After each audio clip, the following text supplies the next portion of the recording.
She was sitting on the bathroom floor. Not crying. Past crying. That was the thing about this kind of pain. It did not always look like crying. Sometimes it looked like a woman in her pajamas, back against the cold bathtub, knees pulled to her chest, staring at the grout lines on the floor like they held some kind of answer.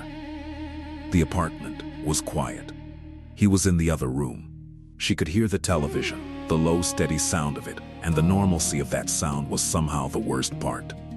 That the television was on. That dinner had happened, and dishes had been washed, and the evening had moved forward the way evenings do. Indifferent to the fact that something inside her had just cracked open. She had said one thing, one small true thing about how she had been feeling, offered carefully, offered quietly. The way you offer something you are not sure will be received well. And he had looked at her, not with anger, not with cruelty, but with something almost worse, a kind of tired dismissal, like she was a channel he had already seen. Like her feelings were a rerun he did not have the energy for. "You're always so much," he had said. And then he had picked up the remote. She had walked to the bathroom. She had closed the door. She had slid down to the floor. And she sat there now, in the quiet, and thought about the word always. Always so much. She turned it over in her mind like a stone. Tried to see it from his angle. Tried, as she always tried, to find the version of events where she was the problem and the solution was simply to be less. She had been trying to find that version for 3 years.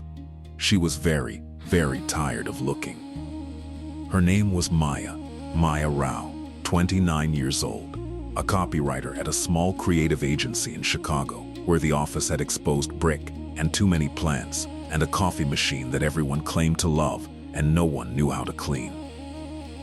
She was good at her job in a specific way, not the loudest voice in the room, but the one whose sentences landed, the one people quoted back to each other in meetings without remembering where they first heard it. She had grown up in Naperville, the daughter of 2 people who loved each other with a comfortable, practical love. Her father an engineer who showed affection through problem solving. Her mother a high school English teacher who underlined sentences in novels and read them aloud at dinner. Maya had grown up believing that language mattered, that the right words could reach the parts of a person that nothing else could. She had always written things down, journals since she was 9 years old, stacked in a box under her bed. Not dramatic diaries, just the honest daily record of a girl learning how to understand herself through sentences. She wrote the way some people breathe, because it was necessary, because something backed up uncomfortably if she did not. She was, by almost any measure, a person who knew herself well. She made her coffee every morning with a small stovetop mocha pot she had bought in a thrift store for $3 and cleaned obsessively. She walked to work when the weather permitted, taking the longer route past the park because she liked the way the city sounded at that particular hour, not yet fully awake, still soft at the edges. She had a playlist for every mood and could tell you exactly which song belonged to which season of her life. She kept a small cactus on her desk at work, named Gerald. She had good friends, a tight, real circle. Her closest was a woman named Sue Yeon, who was a graphic designer and spoke in direct, clear sentences and had never in her life said something she did not mean. They had been friends since college. They had the kind of friendship where long silences were comfortable and honesty was expected, and neither of them had to perform. Before Declan, Maya's life had been genuinely, quietly, her own. She had found her voice early, had always had access to it. That was the particular irony of her story, the specific cruelty of it. She was not a woman who had never known her own mind.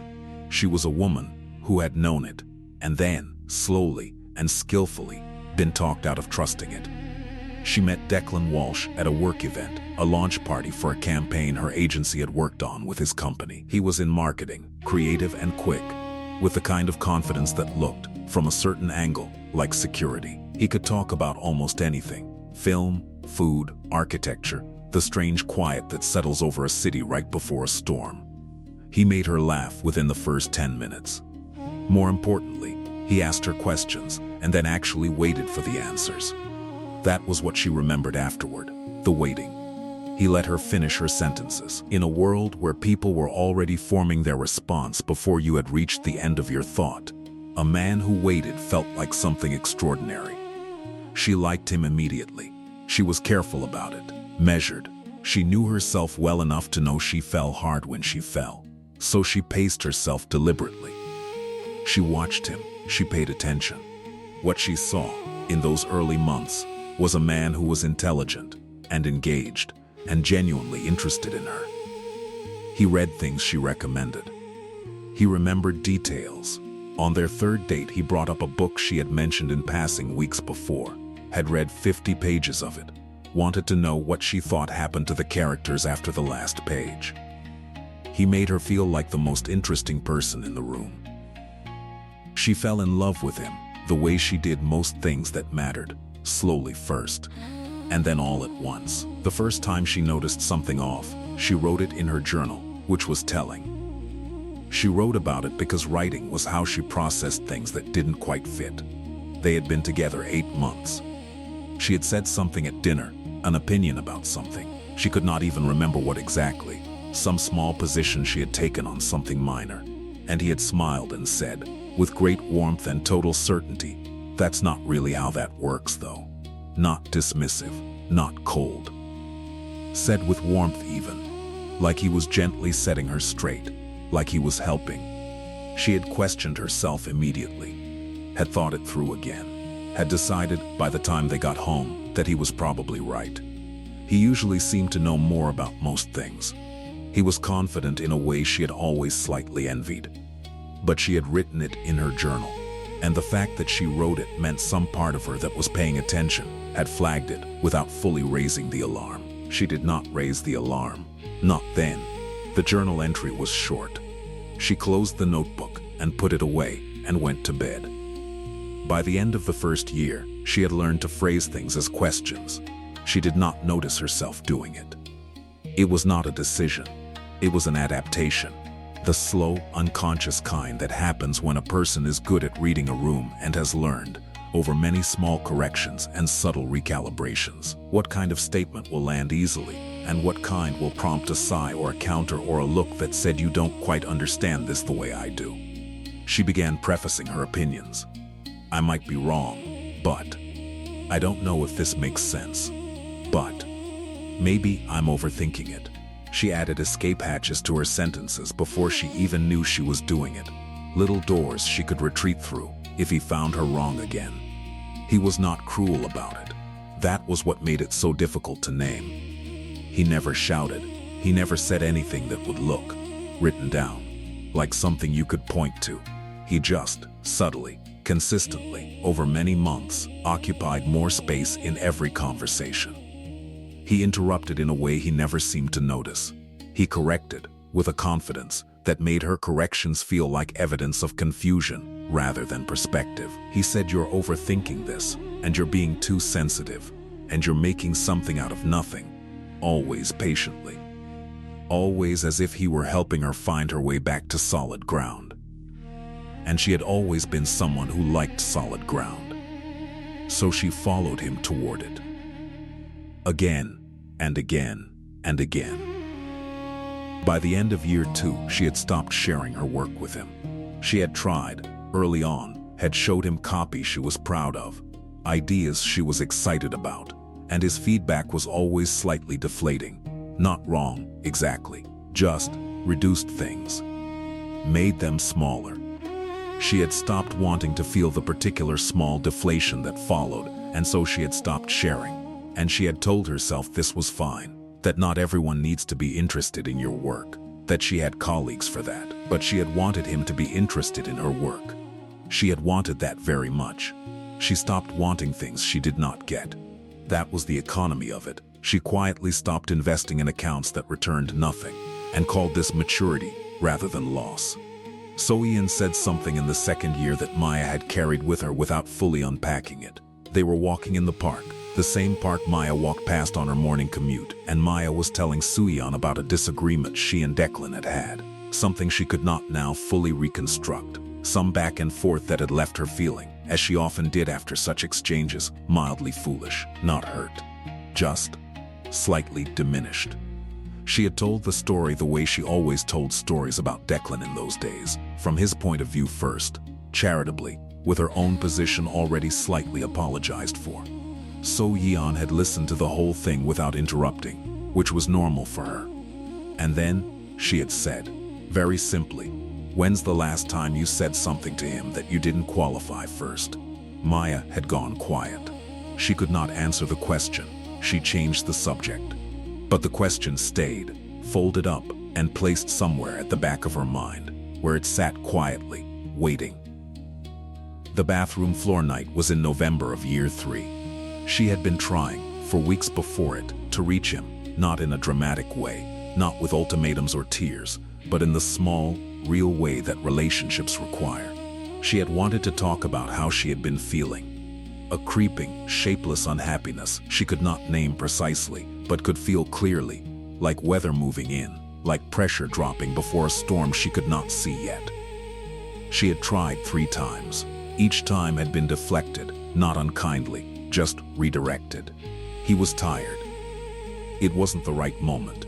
She was being sensitive, and he meant that gently. And she had accepted the redirection each time, because she had learned to, because she had learned that pressing was something that prompted the look, the tired dismissal, the "you're always so much." The 4th time she tried, he said it. "You're always so much." And she walked to the bathroom, and she slid down to the floor, and she sat there on the cold tile, and looked at the grout lines, and thought about the woman she had been when she met him. The woman who had opinions that she stated, clearly, without escape hatches. The woman who shared her work. The woman who called things what they were in her journal without flinching. She thought about Soo Yeon's question. "When's the last time you said something you didn't qualify first?" She thought about her journal, the current one, the one from the last 2 years. And she realized, sitting on that floor, that she had not written a single fully formed opinion in it for a very long time. Even her journal, the private place, the place no one else read, even there she had started to hedge. Even alone, she had learned to make herself small. That was the thing that broke her open, finally. Not the words he had said, the realization that the words had reached all the way in.